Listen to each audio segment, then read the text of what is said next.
안녕하세요. 오늘도 서연살롱을 찾아주셔서 감사합니다. 늦은 나이에 결혼해 지금은 행복한 삶을 살고 있는 여자입니다. 저는 지금 40대 초반이고 임신 중이에요. 40대 임산부가 그렇게 많은 편은 아니라서 그런지 주변에서는 저의 임신을 두고 기적이라는 말을 하곤 하는데 저는 제 인생의 남편을 만난 것부터가 기적이 아니었나 싶어요. 우선 제 과거 이름부터 말씀드리자면 저는 40년 가까이 정자라는 이름으로 살았어요. 지금은 개명해서 다른 이름으로 살고 있지만 저에겐 이름부터 시작해 모든 것이 억울함 투성이었죠. 저희 엄마가 시집을 와서 7년 만에 가진 아이가 저였거든요. 그런데 무슨 배짱이었는지 가뜩이나 오매불망 아들 손주만 기다리는 할머니에게 자기 뱃속에 아이가 틀림없는 아들이라며 호언장담을 했다고 해요. 너 그 말이 정말이야? 네 뱃속에 애가 아들이 맞아? 그렇다니까요. 제가 이 애를 가질 때 호랑이 꿈을 꿨어요, 어머님. 호랑이 태몽 모르세요? 틀림없는 아들이에요. 그것도 장군감. 그래, 네가 시집와서 영 애를 못 가져 내 속을 시꺼멓게 태우더니 이렇게 내 한을 풀어주는구나. 잘했다, 잘했어. 너 뭐 먹고 싶은 거 있냐? 말만 해. 이 씨애미가 다 해주마. 그렇게 엄마는 자기가 꾼 호랑이 꿈을 철석같이 믿고 저를 낳았고 틀림없이 아들이라 믿었던 저의 성별이 딸이라는 것을 확인한 엄마와 할머니는 그 실망감이 말로 표현할 수 없었는데 특히 엄마의 태몽으로 잔뜩 기대에 찼던 할머니의 분노는 말로 다 표현할 수 없었다고 했어요. 호랑이는 무슨 호랑이? 너 두고 봐라.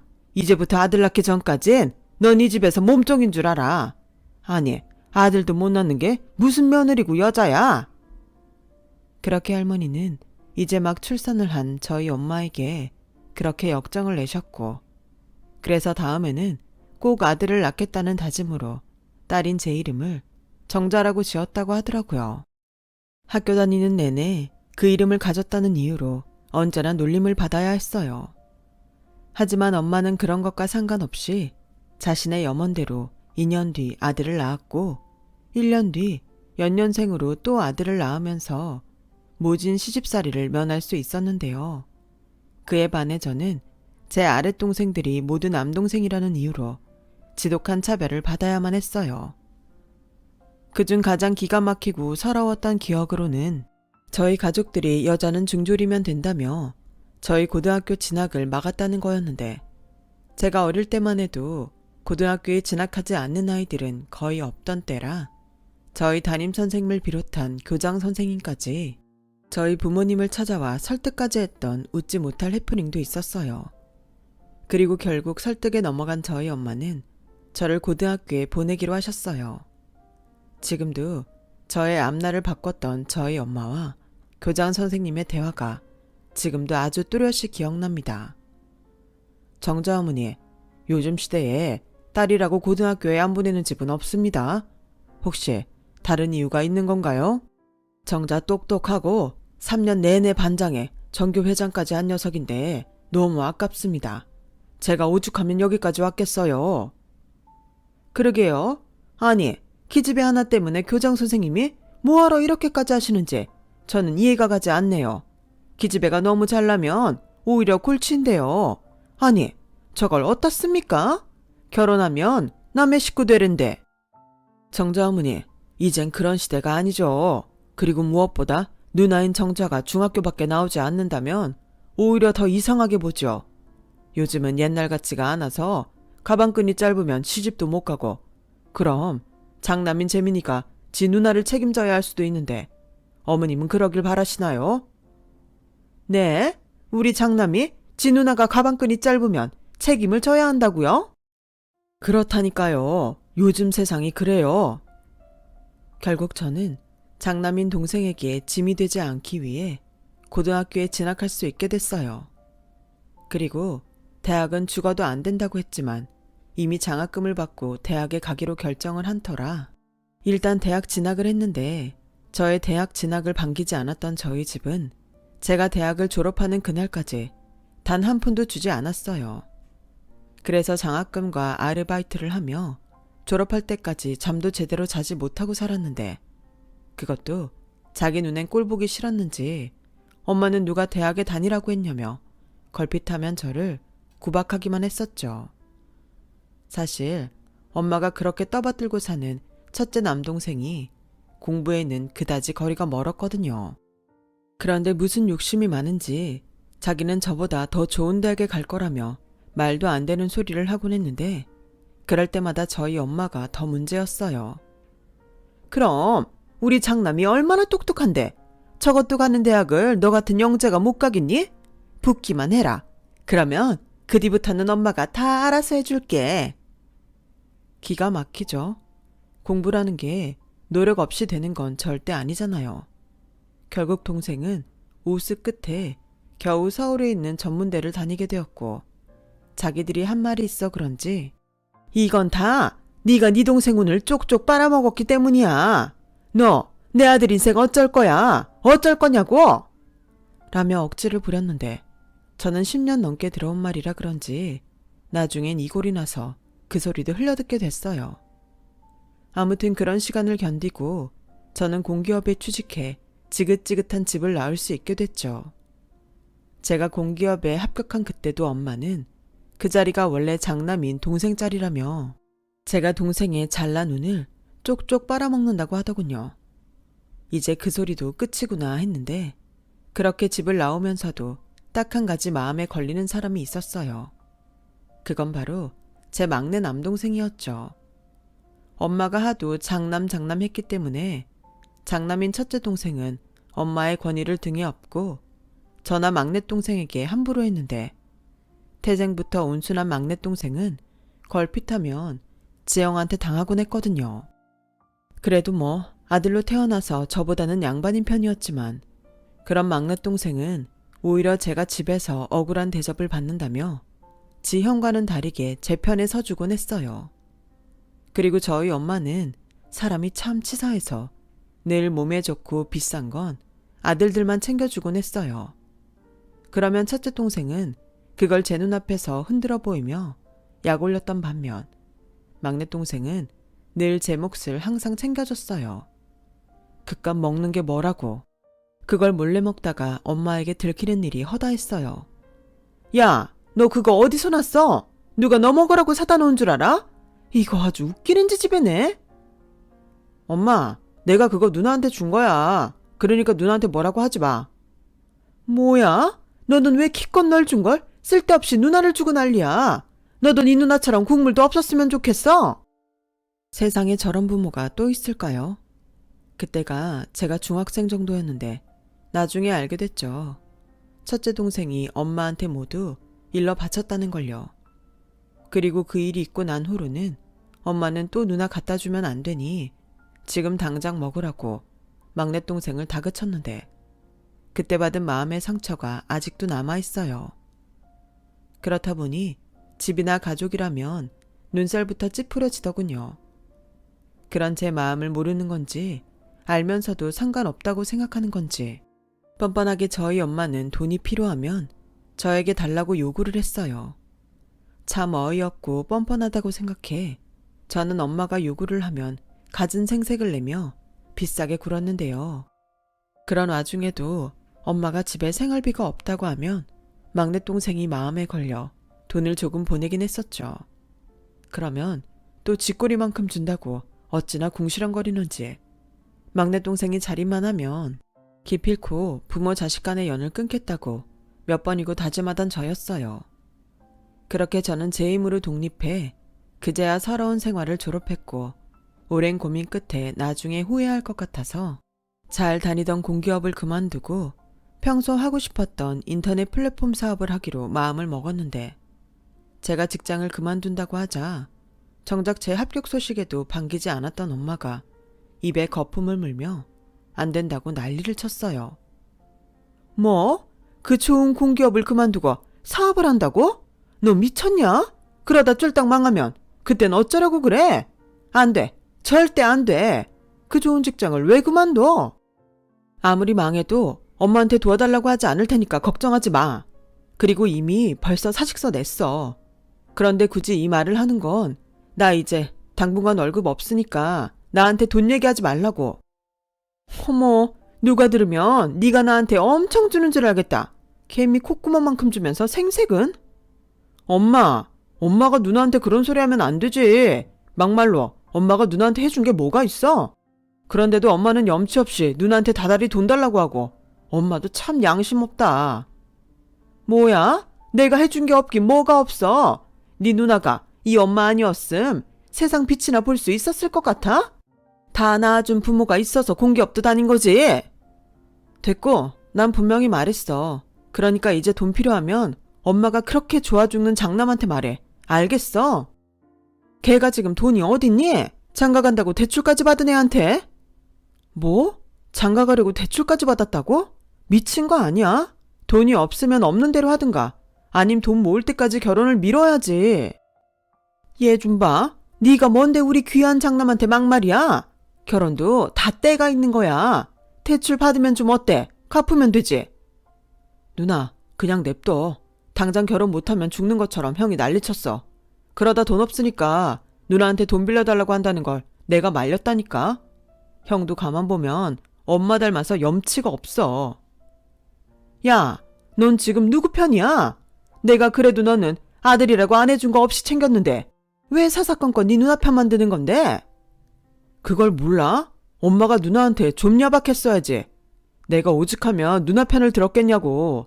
엄마, 나 아니었음 진작에 누나 우리 버리고 연락 안 했을걸?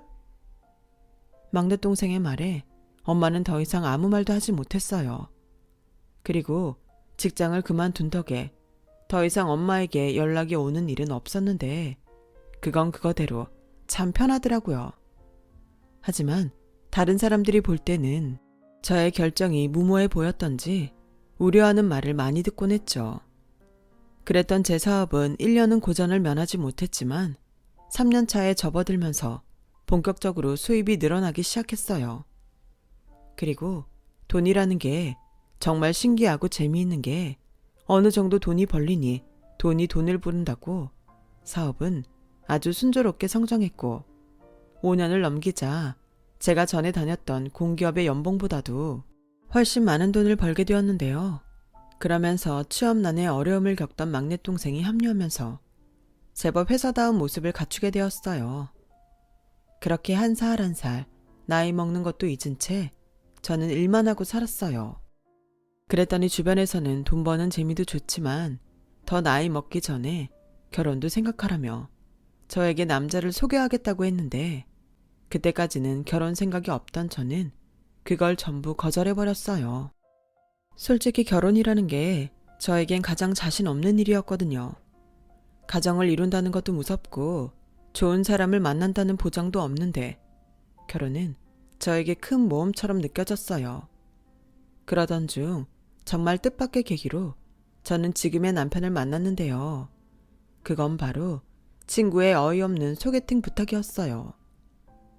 정자야, 진짜 미안해. 근데 이런 부탁할 사람이 이제 너밖에 없어. 시집 안 간 사람이 너랑 나 둘뿐이잖아. 야, 그래도 그렇지. 난 결혼 생각도 없는데 내가 왜 너 대신 소개팅을 나가냐? 사람 일은 모르는 거잖아. 그리고 아니다 싶으면 네가 나가서 좋게 거절해. 너 원래 거절 잘하잖아. 아니, 시집가고 싶어서 소개팅 구걸하더니 갑자기 왜 나더러 대신 나가래? 그게 있잖아. 그 사람이 조부모의 여동생까지 부양하고 있다는 거야. 그래놓고 뭐 사람은 진국이라나? 아니, 장난하는 것도 아니고 자긴 잘 나가는 변호사랑 결혼했으면서 나더러 그런 남자랑 잘해보라는 게 말이 되냐? 근데 회사 선배가 소개하는 자리라서 이제 와서 싫다고 할 수도 없다니까. 제발 정자야, 한 번만. 저는 그렇게 어쩔 수 없이 친구의 부탁으로 팔자에도 없는 소개팅을 나가게 됐고 이 남자도 참 딱하다라는 생각으로 남편을 기다리고 있는데 이미 남편의 사정을 다 아는 저였지만 이상하리만큼 첫 만남부터 남편이 싫지가 않더라고요. 게다가 가족들을 아끼는 그 남자의 마음이 저에겐 없는 감정이라 신기했어요. 그러다 보니 별다른 마음 없이 나간 자리였지만 자연스럽게 남편과 몇 번 더 만나게 되었어요. 물론 남편 역시 친구 대신 소개팅을 나온 저에게 처음엔 그다지 좋은 감정은 아니었다고 하더군요. 나중에 남편에게 듣기로 자신의 환경 때문에 반갑지 않은 말을 종종 들어왔기 때문에 제가 대신 나온 이유도 그런 것 중에 하나였지 않았나 생각했다고 했어요. 그러면서도 자신의 환경을 모두 알고도 아무렇지 않아 하고 또 신기해하는 제가 너무 신기해 저를 계속 만났다고 하더라고요. 그렇게 첫 만남은 썩 유쾌하지 않았지만 서로에게 호감을 느꼈던 저희 둘은 언제 그랬냐는 듯 빠른 속도로 친해졌죠. 그러다 보니 누가 먼저랄 것도 없이 연인 사이가 되었는데요. 남자를 처음 만난 건 아니었지만 저는 남편과 사귀면서 전에는 자존심 때문에 이야기하지 않았던 저의 아프고 서러웠던 이야기를 조금씩 하게 됐어요. 그리고 제가 살아온 이야기를 모두 들은 남편은 한참 멍하니 생각에 잠겨 있었는데 그러다가 헤어질 즈음 대뜸 자기가 저의 남편이 되고 싶다는 말을 꺼내더라고요. 그게 저와 남편이 만난 지 3개월밖에 되지 않았을 때였는데 그렇기 때문에 저조차도 너무 놀라 남편이 혹시 다른 마음이 있는 건 아닌가 하는 의심을 하기도 했어요. 하지만 곧이어 돌아온 남편의 여동생 생일에 초대를 받은 저는 남편의 순수하고 따뜻한 마음을 알 수 있었는데 그건 남편의 가족들 때문이었죠. 워낙 남편이 가족들을 사랑한다는 건 이미 알고 있었지만 가족들끼리 그렇게 끈끈하고 서로를 위하는 모습을 처음 본 저는 저도 모르게 그들이 부럽고 저도 그 자리에 끼고 싶다는 생각을 하게 됐는데요. 그렇게 찾아간 남편의 집은 오래돼서 꽤 허름하고 좁은 아파트였어요. 하지만 식탁 놓을 자리가 없어 상 앞에 둘러앉은 가족들은 하나같이 정 많고 참 따뜻했어요. 특히 할머님 인품이 좋으셨어요. 손주가 처음으로 여자친구를 데리고 왔다며 저에게 어찌나 잘해주시는지 이번에 시장에서 물 좋은 갈치를 샀다며 제 밥그릇 위에 가시를 모두 발라낸 갈치를 올려주기까지 하셨죠. 하지만 그 모습을 본 남편의 여동생, 그러니까 지금의 시누이가 깜짝 놀라 할머니를 말렸는데요. 할머니, 손님한테는 그러면 안 돼. 싫어하는 반찬일 수도 있잖아. 어머나, 그러네. 미안해요. 나는 갈치가 너무 맛있게 돼서 주고 싶었는데 혹시 기분 나빴어요? 밥 새로 갖다 줄까요? 아니요, 괜찮습니다. 그리고 저 갈치 정말 좋아해요. 근데 가시가 많아서 잘 못 발라 먹는데 할머님이 이렇게 다 발라주시니 제가 너무 편하고 좋아요. 어머, 그래요? 우리 성준이도 갈치 참 좋아하는데 둘이 입맛이 통하나 보네. 자, 그럼 이 메추리알 장조림도 한번 먹어봐요. 우리 애들이 어릴 때부터 이걸 참 좋아해서 내가 떨어지지 않게 하는데 입에 맞았으면 좋겠네요. 그래요?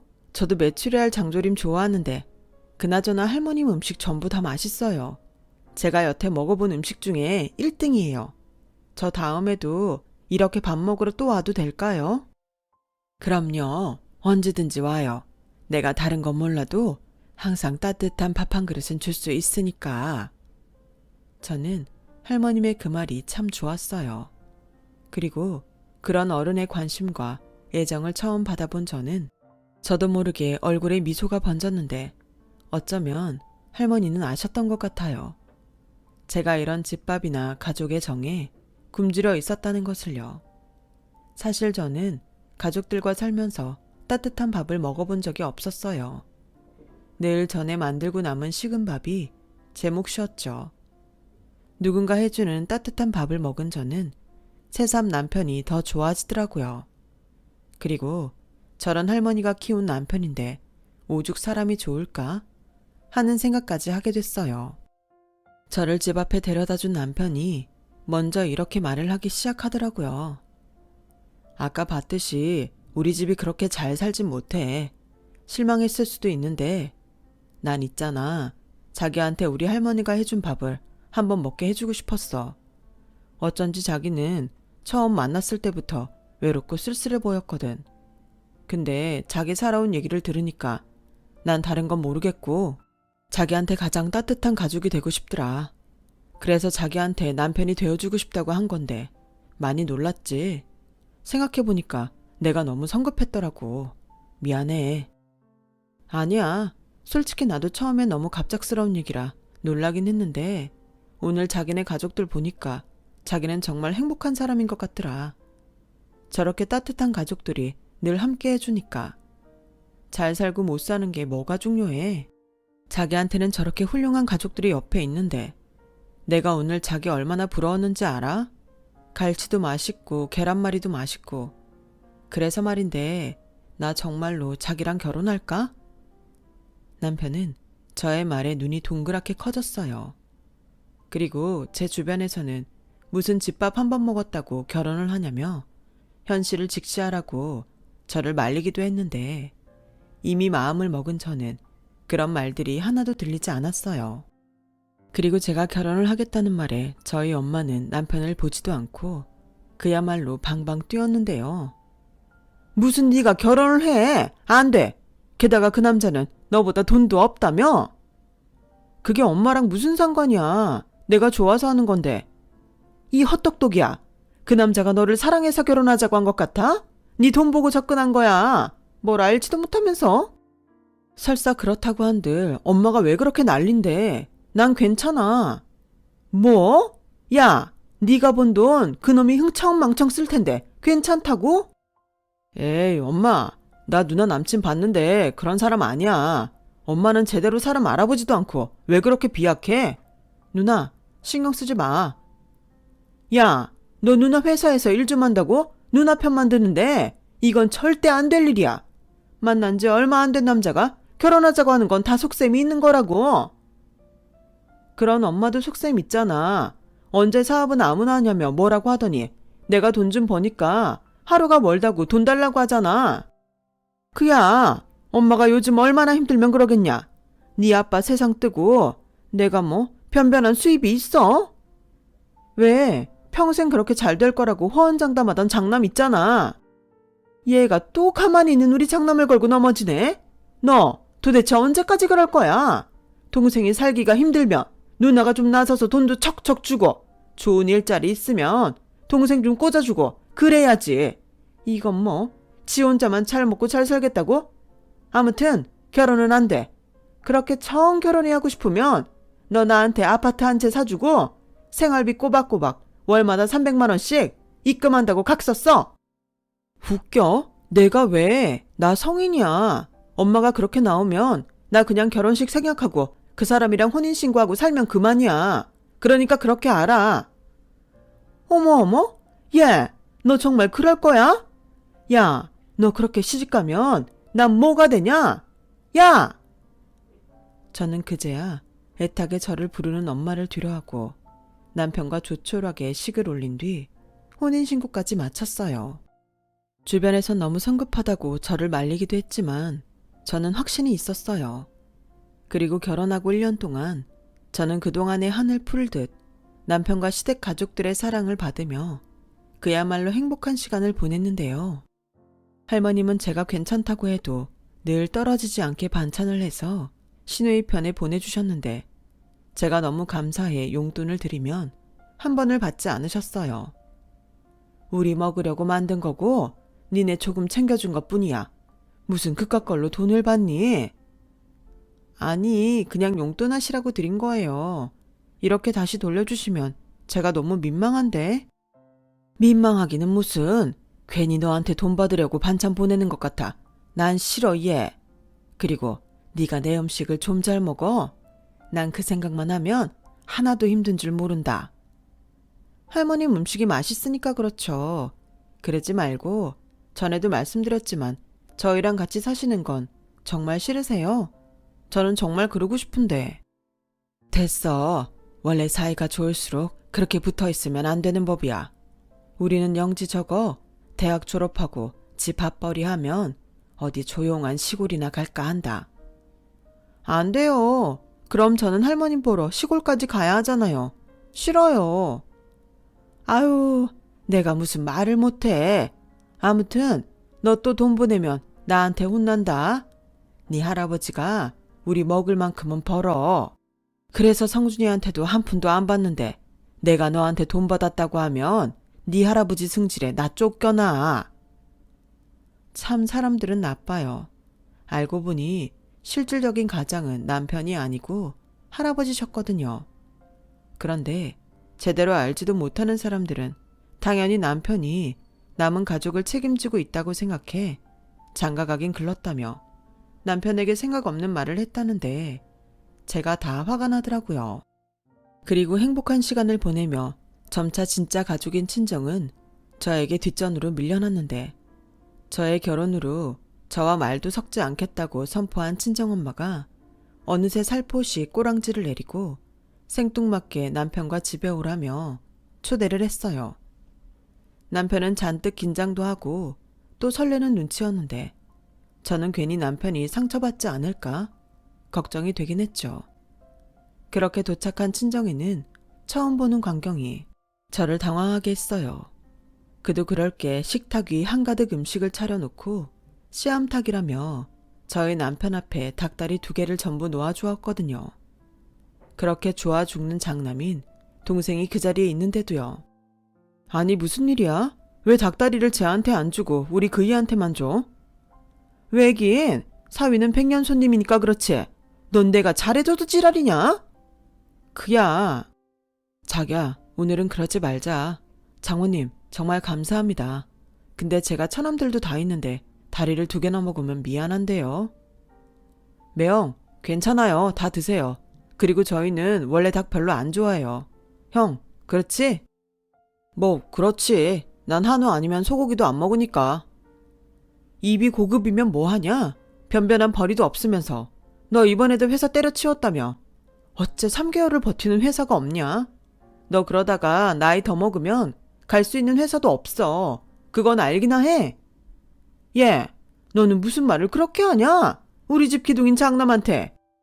엄마, 괜찮아. 누나 말이 틀린 말도 아닌데. 그리고 말이 나와서 하는 소린데 나 이번에 누나처럼 사업을 좀 할까 해. 아무래도 직장 생활은 나랑 영 안 맞는 것 같아서. 그래서 나름 꽤 준비를 했는데 벌써 투자하겠다는 사람도 있어. 형이 사업을 한다고? 무슨 사업인데?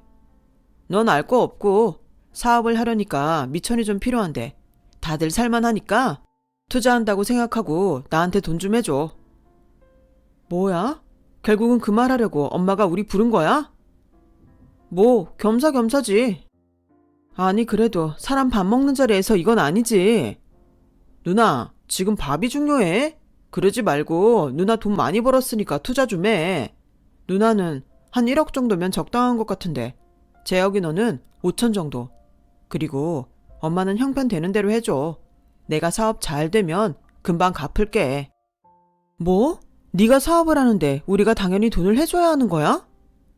솔직히 누나한테 1억은 껌값 아니야. 그런데 그것도 못 해준다고? 사람 참 야박하네. 잊었나 본데 나 우리 집안 기둥이야. 장남이라고. 내가 잘 돼야 우리 집이 잘 되는 거 몰라? 저는 뻔뻔한 첫째 동생이 말해 원래 없던 입맛이 더 뚝하고 떨어졌어요. 그리고 그 옆에서 그런 동생의 말이 다 맞다며 고개를 끄덕이는 올케와 친정 엄마를 보니 참 오랜만에 화가 치밀었는데요. 도저히 가만히 있을 수가 없었죠. 야, 난 출가 외인이라 그런 거 모르겠고 먼저 사업을 시작한 사람으로 말하는 건데 너 그런 정신으로 사업할 거면 하지 마. 사업은 아무나 하는 건 줄 알아? 아니, 듣자 하니까 너 말이 이상하다. 야, 어디서 기집애 주제에 잘난 척이야? 네가 뭔데 우리 집 장손기를 죽여? 돈 좀 벌었다고 네가 뭐라도 되는 것 같아? 다 필요 없고 그냥 우리 장손이 하자는 대로 해. 내가 얘 가졌을 때 무슨 꿈을 꿨는 줄 알아? 용 꿈을 꿨어. 하늘로 올라가는 용 꿈을 꿨다고. 그러니 사업을 해도 너보다 훨씬 잘할 거니까 너 주둥이 닫아라. 너 같은 기집애도 대박나는 사업을 우리 아들이라고 못할 것 같아? 참 민망했어요. 그런 말 새삼스럽지도 않지만 남편 앞에서 그 소리를 듣고 있으니 얼굴이 다 화끈거리더라고요. 그때였어요. 가만히 밥만 먹던 막내 동생이 자리에서 벌떡 일어나더니 난 돈 없어. 아파트 청약하려고 거기에 다 넣었거든. 형 사업이 대박 날지 쪽박을 찰지 모르겠지만 거기서 나는 빼줬으면 좋겠어. 그리고 형도 이제 나이가 있는데 안 창피하냐? 언제까지 엄마 치마폭에 쌓여서 살 거야? 누나 봐. 누나는 도와주는 사람도 하나 없었는데 혼자 저만큼 성공했잖아. 그리고 엄마도 사람이 그러는 거 아니야. 아무리 형 생각하는 엄마 마음이 극성을 하지만 오늘 우리 집에 처음 온 매형 생각은 안 해? 내가 왜 장가 안 가는 줄 알아? 다 엄마 같은 장모 만날까봐 그러는 거야. 매형, 저랑 같이 나가요. 그리고 다음부터는 우리 엄마가 불러도 오지 마세요. 절대요. 누나, 나는 매형이랑 먼저 나가 있을게. 누나 하고 싶은 대로 다 하고 와. 저것도? 엄마, 들었지? 재혁이도 돈 없고 나도 그런 허튼 데 쓸 돈 없어. 그러니까 오늘 한 말은 못 들은 걸로 할게. 형님, 제가 가만히 있으려고 했는데 정말 너무하시네요. 가족 좋다는 게 뭔가요? 이럴 때 서로 돕는 거 아닌가요? 그리고 막말로 형님은 저희 결혼할 때 뭐 하나 해주신 것도 없잖아요. 볼케, 그러는 올케는 나 결혼할 때 뭐 해줬어? 뭘 그렇게 당연하게 바라는 거야? 가족? 내가 가족 대우를 받긴 했나? 형님, 그렇게 말하면 저희는 정말 의지할 곳이 없어요. 저희는 동생이잖아요. 올케랑 너는 참 편하겠다. 필요할 땐 장남이고 불리할 땐 동생이야. 끼리끼리 둘이 참 잘 만났네. 아무튼 네가 사업을 하건 장사를 하건 난 모르는 일이고. 엄마, 나 그전부터 이 말 하고 싶었는데 우리 이제 제발 영 끊고 살자. 엄마가 그랬잖아. 기집애는 시집가면 남이라고. 나 시집 갔으니까 이제 남이라고 생각해줘. 제발. 저는 그 말을 남기고 집을 나왔어요. 그리고 다시는 어떤 일이 있어도 친정에는 가지 않겠다고는 다짐했는데 그런 저를 남편이 먼저 다가와 괜찮냐며 꼭 안아주더군요. 어찌나 창피하고 민망한지 남편 보기가 부끄러웠어요. 그리고 남편은 그런 저에게 자기는 괜찮다고 하더라고요. 사실 하루 이틀도 아니라서 새삼스럽게 울 것도 없었지만 그날은 눈물이 많이 났어요. 아마도 그동안 꾹꾹 참았던 것이 폭발한 것 같았어요. 그 뒤 남편은 그렇게까지 할 필요가 있냐고 했지만 저는 친정과는 담을 쌓고 살았어요. 그리고 막내 동생 역시 어지간해서는 집에 가지 않았는데 첫째 동생은 정말로 사업을 하는 건지 어떤 건지 알지 못한 채 시간이 흘렀죠. 그리고 시할머니의 생신을 코앞에 둔 어느 날 저는 시누이를 통해 그동안 두 분 모두가 건강검진을 한 번도 받아보지 않았다는 사실을 알게 됐고 부랴부랴 두 분 건강검진을 예약했는데 그렇게 받게 된 건강검진에서는 뭐 하나 괜찮은 것이 없었어요. 그렇기 때문에 병원에서는 지금이라도 건강관리를 잘해야 한다는 신신당부를 했는데 아휴, 원래 나이 먹고 늙으면 조금씩 여기저기 고장나고 그러는 거야. 그러니 다음엔 엄한데 돈 쓰지 마라. 네가 힘들게 번 돈인데 너무 아깝잖아. 라며 별것 아니라는 듯 할머니가 말씀하셨어요. 할아버님도 할머니 말에 그저 고개만 끄덕이셨고요. 안 돼요. 아까 의사 선생님 말씀 두 분 다 들으셨죠? 지금부터 건강관리 못하시면 앞으로 큰일 날 수도 있다고 하셨잖아요. 그러니까 이제라도 고집 그만 피우시고 저희랑 같이 살아요. 두 분 다 연세도 있고 제가 걱정돼서 안 되겠어요. 예, 그건 아니다. 무슨 우리까지 같이 살아? 아유, 그러게. 내가 그 검진인지 뭔지 안 받는다고 했잖아요. 괜히 한번 받아보자고 당신이 바람 놓는 바람에 손주 며느리 걱정만 하게 만들었네. 그럼 기껏 예약 다 했다고 하는데 싫다고 해. 그리고 나나 당신 이렇게 겸사겸사 아직은 큰 병이 없다는 거 알았으니 얼마나 좋아. 맞아요. 할머님은 아직도 제가 불편하신가 봐. 제가 무슨 말만 하면 다 싫다고 하시고. 예, 아니다. 그건 오해야. 내가 그럴 리가 있냐? 내가 널 얼마나 예뻐하는데. 그럼 같이 살아요.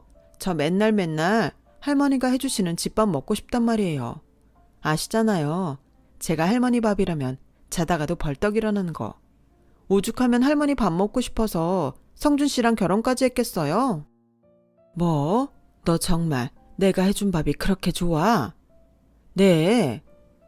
같이 살면 불편할 게 이만저만이 아닐 텐데도. 염려하지 마세요. 저 하나도 안 불편해요. 아마 성준 씨도 그러고 싶을 거예요.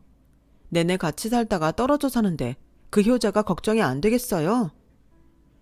여보, 어떻게 할까요? 뭘 어떻게 하긴 어떻게. 당신이 그렇게 예뻐 죽겠다는 손주 며느리가 그러자고 하는데 그럼 냉큼 알았다고 해야지. 오늘 당장 복덕방에 집 내놔. 그리고 우리가 빈손으로 갈 순 없으니 너 우리 집 한 돈 그거 꼭 받아라. 그 돈 받아야 우리 들어간다. 네, 꼭 주세요. 저 다 받을 거예요. 그렇게 저의 성화에 두 분과 시누이는 저희 부부와 합가를 하게 됐어요. 때마침 5년 전에 분양받아 놓고 전세를 주던 40평대 아파트가 있던 저는 이번 기회에 그냥 아파트에 들어가 살기로 했는데 남편도 시댁 식구들도 이렇게 좋은 집에 들어와 살아도 되는 거냐며 몇 번이고 저에게 고맙다고 했어요. 새언니, 저는 지금 꿈을 꾸고 있는 것 같아요. 평생 이런 아파트는 못 살 거라고 생각했는데. 아가씨, 무슨 그런 말을 해요. 이런 아파트면 뭐가 달라요? 그냥 아파트가 아파트죠. 그나저나 이제 온 가족이 모여 산다고 생각하니까 너무 신나고 좋네요. 매일 밥도 한 자리에 모여서 먹고. 언니는 진짜 밥에 너무 약한 것 같아요. 우리 할머니 없었으면 우리 오빠는 장가도 못 갔을 거예요. 듣고 보니 그렇네요. 아무튼 우리 잘 지내봐요. 내가 서툰 게 많아서 어쩌면 불편할 수 있겠지만. 언니, 그런 걱정은 넣어주세요. 언니 말대로 가족인데 저는 그냥 다 받아들일 준비가 됐습니다. 원래 가족은 그런 거 아니에요? 저는 신우의 말에 기분이 이상했어요. 결혼 전까지 가족이란 단어는 저를 올가매는 피하고 싶은 존재였는데 신우의 말을 듣고 가족이라면 뭐든 상관없이 다 받아들일 수 있다는 그 말이 저를 참 편하고 따뜻하게 해줬거든요. 그 후 저는 식구가 늘어난 만큼 더욱 행복했어요. 더욱이 할머님은 매일 아침 할아버님 도시락을 싸면서 제 도시락을 챙겨주셨는데 제가 반찬이 뭐냐고 궁금해하면 비밀이라며 장난치는 모습이 얼마나 귀여우신지. 한 번은 그런 저와 할머니를 보고 남편이 이런 말을 했어요. 우리 할머니가 원래 식구들한테 맛있는 거 해먹이는 거에 진심이거든. 그런데 자기가 할머니 음식 엄청 좋아하니까 요즘이 우리 할머니가 제일 행복하신 것 같아. 정말? 나는 나만 행복한 줄 알았는데. 설마 우리 가족들이 자기 때문에 요즘 얼마나 행복한데. 우리 할아버지는 원래 좋아도 좋다고 말씀을 안 하시는 편인데 엊그제 나한테 장가 잘 갔다고 칭찬하시더라. 영지는 뭐 말할 것도 없고 이젠 내 동생 아니고 자기 동생 같아. 와, 나 완전 뿌듯해. 그러니까 그 말은 우리 가족 모두 행복하다는 거네. 그치? 그래, 그래서 고마워. 나도 너무너무 고마워. 이런 가족이 나한테 생길 거라고는 꿈에도 몰랐어. 저는 그날 처음으로 너무 행복하면 눈물이 난다는 걸 경험할 수 있었어요. 그만큼 하루하루가 저에겐 행복이었는데 특히 퇴근하고 집에 가면 맛있는 냄새와 따뜻한 온기가 가득한 것이 저를 가장 미소 짓게 했어요. 그리고 앞으로 이런 날이 매일매일 있었으면 좋겠다고 생각하던 어느 날 반갑지 않은 전화 한 통이 걸려왔어요. 나다. 너는 자식이라는 게 그렇게 가서는 어째 연락이 한 통 없냐? 왜 전화했어? 내가 그때 분명히 말했잖아. 영 끊자고. 아이고, 그게 가능한 일이야? 찰류를 네가 무슨 수로 끊어? 됐고, 나 바빠. 용건이 뭐야? 너, 내가 재혁이한테 들었는데 네가 분양받은 아파트에 시댁 식구들 죄다 끌어놓고 산다며? 네가 제정신이냐? 아니지. 혹시 네 서방이 그러자고 하든? 한마디만 더 해. 나 그땐 아주 가만 안 있어. 내가 우리 식구랑 내 아파트에서 산다는데 왜 엄마가 난리야? 우리 식구? 누가 우리 식구야? 이게 시집가더니 완전히 남의 집 사람이 됐네? 또 말해. 여자는 시집가면 남이라며. 엄마야말로 구질구질하게 왜 그래? 정신 똑바로 차리란 소리야. 가진 거 엄한 사람들한테 뺏기지 말라고. 우리 시댁 식구들이 전부 엄마랑 재민이 같은 줄 알아? 끊어! 야! 나 아직 할 말 남았어? 야! 저는 엄마가 그러거나 말거나 전화를 끊어버렸어요. 그랬더니 정확히 일주일 뒤 말도 안 되는 일이 벌어지고 말았는데요. 시작은 다급한 신우이의 전화였어요. 새언니, 바쁘신데 죄송해요. 근데 지금 집에 좀 오셔야 할 것 같아서. 왜요? 집에 무슨 일 있어요? 설마 할머니나 할아버지 어디 아프세요? 그게 아니고요. 새언니 엄마랑 남동생 부부가 오셨어요. 그리고 저희한테 집을 나가라고 하시는데. 뭐라고요?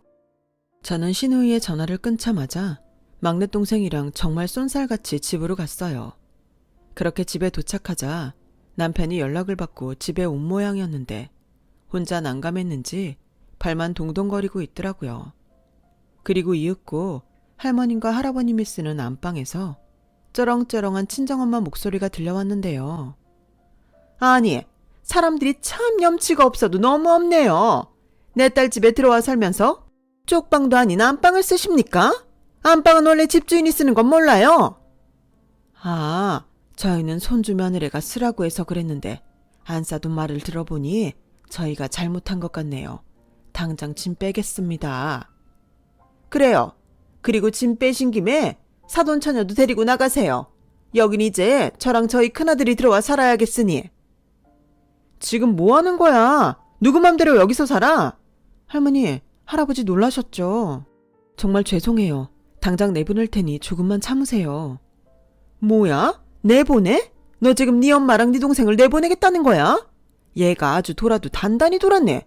얘, 여기서 나갈 사람은 너랑 아무 상관없는 이 사람들이야. 그리고 나랑 네 동생 이제 여기 말고는 갈 데 없어. 내가 그 얘기하려고 했는데 네가 싸가지 없게 전화를 끊었잖아. 그래서 지금 내 허락도 없이 여기 와서 산다고? 게다가 니네 부부까지? 누나, 오죽하면 우리가 여기까지 왔겠냐? 그냥 남도 아닌데 좀 봐주면 덧나냐? 웃기고 자빠졌네. 아니, 멀쩡한 집들은 어쩌고 왜 갈 데가 없어? 설마 집 날린 거야? 날린 거 아니야. 네 동생 사업이 좀 어렵다고 해서 두 집 팔아서 투자했다. 그러게 네가 돈 좀 해줬으면 좀 좋았냐? 아니, 지금 이게 말이 돼? 올케. 아니, 올케라도 집 한다고 했을 때 말려야 하는 거 아니야? 어떻게 돌아가는 거 빤히 보고만 있어? 형님, 왜 저한테만 그러세요? 저도 여기 오고 싶어서 온 거 아니에요. 저희가 여기 있는 거 정 싫으시면 지금이라도 전세 하나 얻을 수 있게 돈 주시면 되잖아요. 예, 난 싫다. 내 딸 집이 여기 버젓이 있는데 내가 왜 나가냐? 나가려면 이 사람들이 나가야지. 난 못 나가. 저 사람들 지금껏 남의 딸 덕에 호강했으니 미련도 없지 뭐. 안 그래요? 순간 신우이가 화가 난 얼굴로 방에 들어왔어요. 하지만 할머님이 아무 소리 하지 말라며 필사적으로 신우이를 말렸고 남편 역시 얼굴빛이 상당히 좋지 않았는데 저는 늦게 만난 제 식구들을 지키기 위해 결단을 내리지 않으면 안 됐어요. 좋게 말할 때 당장 나가. 안 그러면 나 경찰에 신고한다. 뭐? 너 지금 배 아파가며 낳아준 엄마한테 그게 할 소리야? 왜 생판 남한테는 그렇게 잘하면서 나한테만 그렇게 매정해? 매정해? 그러는 엄마는 왜 그랬어? 난 생판 남도 아니었는데. 왜 재민이 재혁이 다 챙기면서 나한테만 그렇게 모질게 굴었는데? 아우 지겨워. 그래, 내가 너 기집애라고 차별 좀 했다. 그래도 그렇지. 그걸 여태 우려먹냐? 사골도 이런 사골이 없네. 그만큼 나한테는 상처라고. 난 엄마랑 살면서 갓 지은 따뜻한 밥 한 번 먹은 적 없어. 반찬도 늘 재민이 재혁이 먹고 남은 것만 줬잖아. 남들 소풍 갈 때 도시락 싸우는데 엄마는 내 도시락은 없다고 해서 나만 쫄쫄 굶고 학비 한 번 보태준 적도 없으면서 기집애가 대학 다니는 걸 보기 싫다고 내 책 다 불질렀잖아. 그러고도 엄마가 이럴 자격이 있다고 생각해? 만약 엄마 뜻대로 내가 고등학교도 못 가고 빌빌거렸으면 이렇게 구걸하러 올 딸도 없는데 어쩔 뻔했어? 뭐? 구걸? 너 말 다 했어? 내가 거지야? 몰랐어? 엄마가 이러는 거 거지가 구걸하는 거랑 뭐가 달라? 저기 지금 야! 누나, 말이 심하잖아. 아무리 지금 내 사업이 궁지에 몰려서 이런다지만 진짜 남매면서 너무하네. 그렇게 피해망상에 젖어 있으면 여기 사람들이 불쌍하다고 막 잘해주냐? 그래서 남이 잘해주니까 홀랑 넘어가서 진짜 가족도 못 알아보고 이러는 거야? 형이야말로 말 이상하게 하네. 누나 시댁 식구들이 누나한테 얼마나 잘해주시는 줄 알아? 나라도 엄마랑 형 버리지. 누나가 무슨 미련이 있어. 형이랑 형수야말로 진짜 뻔뻔하다. 어떻게 여기 올 생각을 하냐? 도련님, 지금 도련님은 누구 편이에요? 형님한테 월급 받는다고 지금 부모랑 형도 못 알아보는 거예요? 네, 저는 엄마도 없고 형도 없어요. 됐어요? 저게? 내가 작작하라고 했지? 난 못 나가. 난 여기서 살 거야. 니들이 아무리 짓거려봐. 니들이 그래도 내가 니들 엄마다 이거야. 니들 뭐해? 어서 짐 풀어. 그렇게 저희 엄마는 막무가내로 방바닥에 대자로 누워버렸어요. 하지만 오히려 저는 막내 동생에게 말해 그런 엄마의 팔을 한쪽씩 잡고 짐짝 끌듯이 질질 끌어내기 시작했죠. 엄마가 더 당황한 듯 동네 사람을 찾기 시작했어요. 어머, 니들 지금 뭐해? 재민아, 이것들 좀 말려봐라. 아유, 동네 사람들.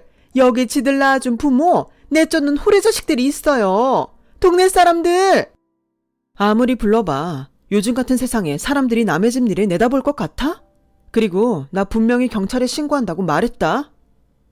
저는 버티는 엄마를 막내 동생과 힘을 합쳐 현관문 밖으로 내쫓았어요. 그리고 첫째 남동생 내외한테도 이렇게 소리쳤는데요. 니들도 지금 당장 나가지 않으면 그동안 엄마가 나한테 뜯어간 돈 니들한테 내놓으라고 할 거야. 엄마가 뜯어간 돈들 니들한테 들어간 거 내가 모를 줄 알아? 어떻게 2판 4판 진짜 법으로 한번 싸워볼까? 또 한번 이런 일 있어봐. 그동안 당하고 산 거 내가 몇 배로 갚을 테니까. 사업? 웃기고 있네. 내가 소문 한번 제대로 나게 해줘? 그러자 첫째 동생과 올케는 겁을 먹은 얼굴로 쭈뼛쭈뼛 나오더니 그대로 주랭랑을 쳤고 다시는 오지 않을 테니 아무것도 하지 말라며 저에게 빌고 나가더군요. 그제야 모든 것이 끝났지만 차마 충격받았을 어른들과 시누이 그리고 남편의 얼굴을 볼 자신이 없었어요. 그래서 그 자리에 쪼그려 앉아 울고 말았는데 어느새 남편과 할머님이 그런 저를 안아주러 한 걸음에 달려오셨더라고요. 할머니, 죄송해요. 자기야 미안해. 내가 가족들 볼 낯이 없다. 아니야, 내가 더 미안해. 나야말로 경황이 없어서 아무것도 못했어. 처남한테도 미안해. 아니에요, 매형. 오히려 창피한 모습 보여서 정말 죄송해요. 다시는 이런 일 없을 거예요. 제가 다 막을 거니까. 그러니까 저희 누나 꼭 행복하게 해주세요. 사돈총각, 고마워요. 우리 손주 며느리 옆에 사돈총각 없었으면 어쩔 뻔했을까? 아까부터 손이 떨려서 말도 제대로 못했네. 그리고 얘 아가, 그동안 마음고생이 얼마나 심했니? 이렇게 마음씨 착하고 예쁜 딸이 어딨다고. 이젠 아무 걱정하지 마라. 내가 다 해주마. 저는 할머니의 말에 엉엉 울었어요. 할 수만 있다면 이런 집에 태어나게 해주지. 왜 엄마 자식으로 태어나게 했는지 하늘이 다 원망스러웠죠. 하지만 그 일이 있고 난 후부터 저희 가족은 더욱 단단해졌어요. 그리고 그 일을 겪은 할머님과 할아버님은 저를 위해서라도 오래 살아야 한다며 자신들의 건강을 챙기기 시작했는데 1년 뒤 다시 받은 건강검진에서도 두 분의 노력이 고스란히 나타났더라고요. 그 후 막내 동생을 통해서 첫째 동생의 사업이 결국엔 쫄딱 망했다는 소식을 들을 수 있었는데 집을 모두 날린 그들이 또 저희 집으로 쳐들어올 것이 걱정된 저는 이참에 아파트를 팔고 서울 변두리에 전원주택을 마련하기로 마음을 먹었어요. 그리고 저희가 이사를 간 지 얼마 지나지 않아 제 예상대로 친정엄마와 첫째 동생 내외는 막내 동생에게 이사간 저희 집을 알려달라며 그렇게 성화를 부렸다고 했는데 막내 동생은 어림없다며 저 몰래 다시 나타나지 않는 조건으로 각서를 받고 돈을 조금 해줬다고 하더군요. 그 사실을 뒤늦게 한 저는 막내 동생에게 너무 고마워 자회사를 만들어 사업 일부분을 일임했는데 동생은 그렇게까지는 자신 없다며 마다했지만 저는 누구보다 제 동생이 잘 해낼 거라는 걸 믿어 의심치 않았죠. 그 뒤 다행히도 막내 동생은 사업을 잘 해나가 지금까지도 저에게 큰 도움이 되어주고 있고, 친정 엄마와 첫째 동생 내외의 소식은 감감무소식인데요. 부디 이 생이 끝날 때까지 그들의 소식은 영영 모르고 살았으면 좋겠어요. 덕분에 저는 평화로운 일상을 되찾았고 몸과 마음이 편해서인지 기대하지 않았던 새 생명이 40을 넘긴 저에게 찾아왔습니다. 어찌나 기쁘고 행복한지 벌써부터 이 아이를 위해서라면 못할 일이 없을 것만 같았어요. 그러자 할머님은 저는 분명히 좋은 엄마가 될 거라고 매일같이 격려를 해주세요. 그 무렵 할아버님의 권유로 계명을 하게 됐어요. 남은 인생은 애정을 듬뿍 받고 살라고 할아버님이 애정이라는 이름을 지어주셨거든요. 그 이름 덕분인지 저는 지금까지 분에 넘치는 가족들의 사랑을 받고 있어요. 오늘도 할머니가 싸준 맛있고 따뜻한 사랑의 도시락에 감히 이 세상에서 가장 행복한 사람은 저라고 말할 수 있을 것 같아요. 그리고 끝으로 제가 더 오래오래 이 맛있는 도시락을 먹을 수 있도록 할머님과 할아버님이 건강하게 저희 부부와 함께 하실 수 있었으면 해요. 부디 저의 마음이 저희 사랑하는 가족들에게 전해질 수 있었으면 좋겠습니다. 조금 늦게 만난 가족이지만 그만큼 오래오래 함께 할 수 있길 바라면서 저의 이야기를 마치도록 할게요. 지금까지 저의 긴 이야기를 들어주셔서 대단히 감사합니다. 언제나 따뜻한 가족과 함께하는 매일이 되시길 바랄게요. 여러분, 사연 댓글에 응원과 현명한 조언 부탁드려요. 좋아요와 구독은 저에게 큰 힘이 됩니다. 오늘도 좋은 일 가득하세요.